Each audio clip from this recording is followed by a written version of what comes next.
प्रश्नकाल में आज हमारे साथ एक ऐसे नेता हैं जिनके बारे में आपको बस इतना बताना चाहूंगा कि हर पॉलिटिकल पार्टी में कुछ होते हैं ट्रबल शूटर, मैन फ्राइडे जिन्हें कहा जाता है, जो कि बहुत ही हमेशा क्रिटिकल सिचुएशन में सामने आते हैं और पार्टी की और देश की मदद करके आगे बढ़ जाते हैं। उनको श्रेय लेने की कोई ज़रूरत नहीं है क्योंकि वो चाहते ही नहीं उनको कभी श्रेय मिले। मेरे साथ है मुख्तार अब्बास नकवी जी, स्वागत है। नकवी जी को आप जानते हैं, आप अच्छी तरीके से जानते हैं कि वाजपेयी जी का समय हो या मोदी जी का समय हो, किस तरीके से चाहे वो पार्लियामेंट की प्रोसीडिंग्स को मैनेज करने की बात हो या फिर अलग अलग सिचुएशंस को मैनेज करने की बात हो, नकवी जी को आपने हमेशा देखा होगा।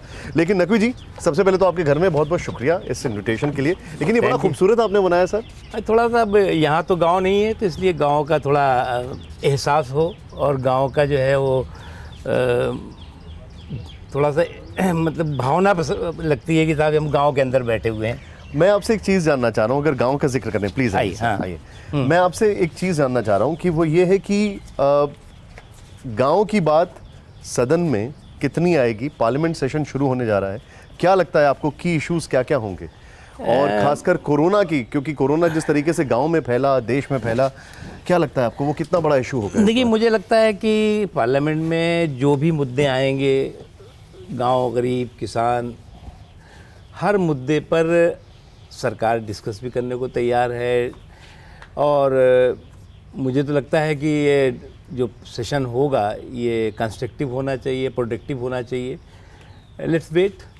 आपको लगता है कि कोरोना को जिस तरीके से मैनेज किया जाना चाहिए था वो थोड़ा और बेहतर हो सकता था? वो एक ऐसा एरिया रह गया जहां पर शायद हम थोड़ा सा ज़्यादा, जैसे कि डॉक्टर फाउची ने कहा कि भारत ने बहुत ज़्यादा जल्दी ओपन कर दिया, बहुत जल्दी खुल गए, वहाँ पे हमसे थोड़ी चूक हो गई। कैसे चूक हो गई? देखिए, आज जो है वो हम कोरोना कोई हिंदुस्तान में अकेला तो आया नहीं, पूरी दुनिया जो है वो कोरोना के इस कहर से प्रभावित हुई है, पीड़ित रही है।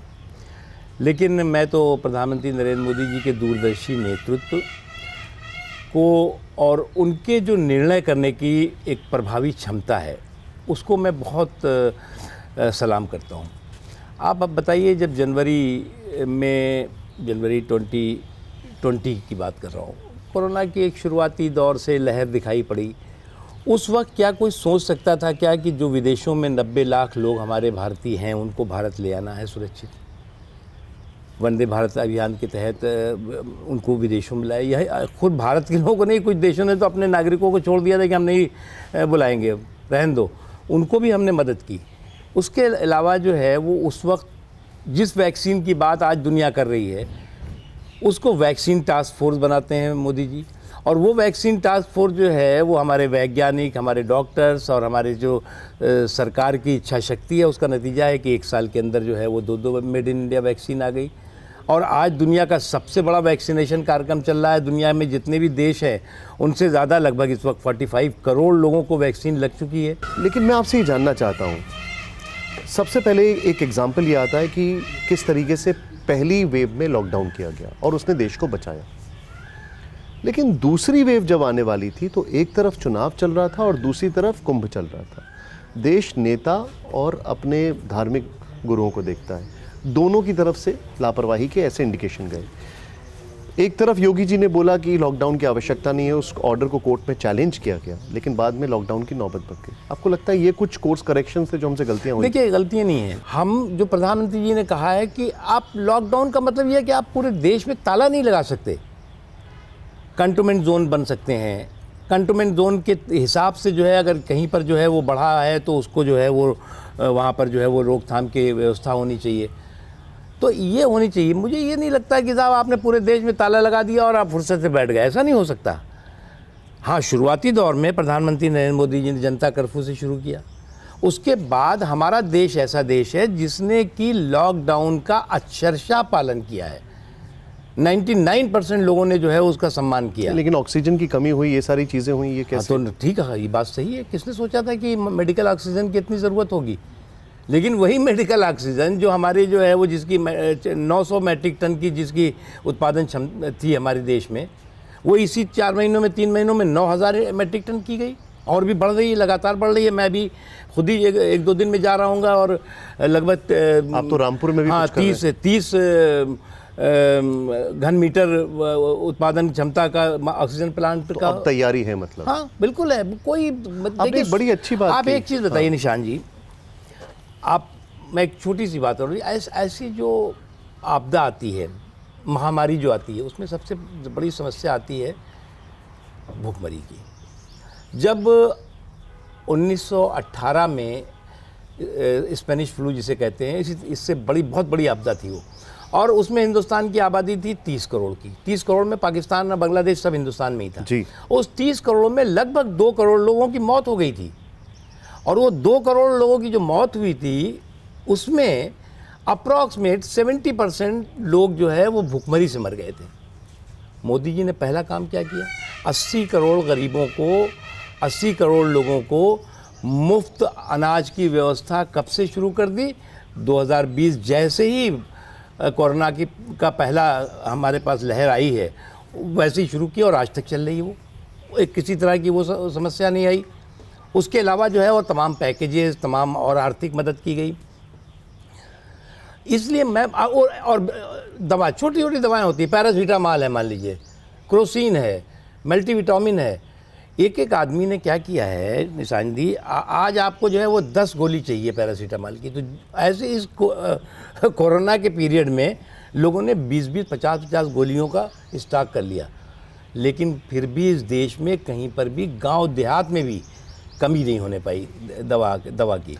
आपने एक बड़ा, नकवी जी थोड़ा और आगे चलते हैं। हाँ। देखिए, आपने एक बड़ा अच्छा जिक्र किया यहाँ पर। वो जिक्र था कि पूरे देश को लॉकडाउन नहीं लगाया जा सकता, जो कि दुनिया ने भी माना कि ये एक पॉलिसी अच्छा है कि हमने जिस तरीके से इसको मैनेज किया है। लेकिन जो एक चीज़ मेरे मन में बार बार आ रही है और हर कोई ये जानना चाहता है, क्योंकि पार्लियामेंट सेशन है इसलिए हर कोई ये पूछना भी चाहेगा, क्या इकोनॉमिक कंडीशंस को हम मैनेज कर पा रहे हैं? जो चीज़ हम आपसे जानना चाहेंगे वो ये है कि क्या आपको ऐसा लगता है, क्या अभी के जो हालात हैं उसमें आपको ऐसा नहीं लगता है कि हम शायद जितने भी रिलीफ पैकेजेस हैं उन पे शायद असर नहीं हो रहा है? क्योंकि मेरे पास जो एक एग्जांपल है वो ये है, जो फॉर्मर आरबीआई गवर्नर हैं सुब्बाराव साहब, उन्होंने कहा कि शार्पनिंग इनकम इनइक्वालिटीज़ हैं। 9 साल पीछे चला गया गरीबी के आंकड़े में भारत। अभी अभी आंकड़ा आया है, कोरोना से 1 साल में 23 करोड़ लोग गरीब हुए, जो कि बहुत पहले हुआ था। फिर हर 1000 में से 145 लोग अनएम्प्लॉयड हो गए। कैसे निपटेंगे इनसे? देखिए, मैं हमारी देश तो एक उभरती हुई इकोनॉमी रही है, हमारी एक अर्थव्यवस्था उभरती हुई रही है, लेकिन दुनिया की जो एक बड़ी बड़ी अर्थव्यवस्थाएं, जो बड़ी बड़ी इकोनॉमी जिन्हें कहते हैं, वो हिल गई। बिल्कुल सही बात है। इस कोरोना के कहर की वजह से, और साल भर बहुत बड़ा समय होता है। इसलिए मैं ये कहूँ कि इकोनॉमी पे कोई असर नहीं पड़ा, पूरे की पूरी जो है वो देश की व्यवस्था पे असर नहीं पड़ा, ये तो कहना जो है वो बिल्कुल नादानी होगी और गैर जिम्मेदारी की बात होगी। हाँ, लेकिन एक चीज़ हमें बहुत इम्पोर्टेंट, इकोनॉमी तभी मजबूत होगी जब हमारे देश के लोग सुरक्षित होंगे, देश सुरक्षित होगा। और हमारी प्राथमिकता, प्रधानमंत्री नरेंद्र मोदी जी की प्राथमिकता देश के लोगों के स्वास्थ्य और सलामती रही है। इकोनॉमी तो फिर मजबूत होगी। अगर हमारे देश के लोग स्वस्थ होंगे, सुरक्षित होंगे, तो इकोनॉमी सुरक्षित हो जाएगी। लेकिन गरीबी अगर इतनी है, बिलो पॉवर्टी लाइन इतने जा रहे हैं, तो भूखमरी नहीं आएगी? आपको लगा क्या भूखमरी? देखिए, मैं एक चीज़, मैं जो बड़े बड़े अर्थशास्त्री हैं उनका तो मैं वो जो भी कह रहे हैं मैं उस पर कोई टिप्पणी नहीं करूँगा, लेकिन मैं मानता हूँ कि आज की तारीख में निशान जी, हमारे देश में जो कोरोना, अब मैं एक छोटा सा उदाहरण आपको देना चाहता हूँ। मैं क्योंकि मुझे डेली में ट्रैक करता हूँ, और ये ट्रैक जो है ये लगभग, ये कौन कर रहा है, ये मान लीजिए आज ये 17 का मैं लेटेस्ट आपको देता हूँ।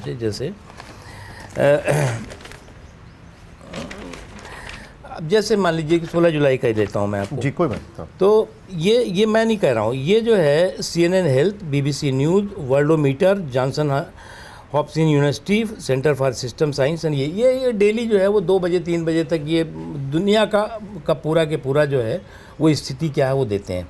अमेरिका में कोरोना केसेस प्रति 10 लाख लोग जो है वो 1,47,062 है, जिसमें मृत्यु दर है 10 लाख में 1,874। ऐसे ही ब्राज़ील में है, ऐसी ब्रिटेन में, मैं इंडिया की बात कर रहा हूँ। इंडिया में प्रति 10 लाख जो है वो कोरोना के केसेस कितने हैं? 22,000, 22,000 ओनली आज की मतलब ये तारीख में। और मृत्यु दर जो है वो अप्रॉक्सीमेट 250-60 के हिसाब से है। यानी कि हमने लोगों की सेहत को भी और सलामती को दोनों सुनिश्चित किया। एक चीज़ टीकाकरण पे बात होती है, मतलब 2 दिन पहले तक टीकाकरण जो है वो भारत में लगभग जो है वो 40 करोड़ लोगों का टीका हो चुका है। मतलब 135-30 करोड़ के देश में 40 करोड़ का टीका हो गया।